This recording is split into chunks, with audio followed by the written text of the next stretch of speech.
কি ম্যাডাম, দোকানে সব নতুন ড্রেস নিচে ফেলছেন কেন? সব তো নষ্ট হয়ে যাবে। চুপ, একদম চুপ। তোর দোকানে তো একটা রুচিসম্মত জিনিস নেই, সব বস্তা পচা। কি বলছেন ম্যাডাম? এগুলো তো সব লেটেস্ট ডিজাইন। আপনি এভাবে ড্রেসগুলো নিচে ফেলে নষ্ট করলে তো লস হয়ে যাবে। এই, তুই জানিস আমি কে? এই পুরো মার্কেটটা কিনে নেওয়ার ক্ষমতা আমি রাখি।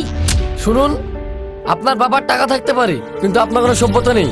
আপনি যা নষ্ট করেছেন তার দাম দিয়ে যাবেন, নইলে নইলে কি? হাসি, ছাড় না, এসব কি করছিস? তুই চুপ কর, আমার মুখের উপরে কথা।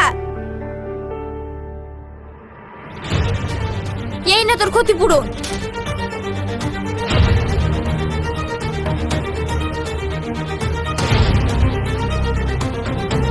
আবার আসবো, রেডি থাকিস।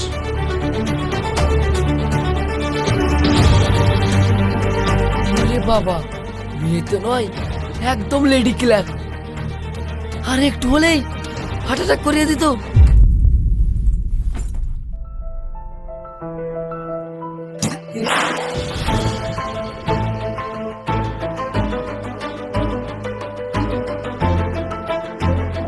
হাসি, কি হয়েছে মা? তুই এমন করছিস কেন? কি হলো? চুপ করে আছিস কেন? এসব কি হচ্ছে?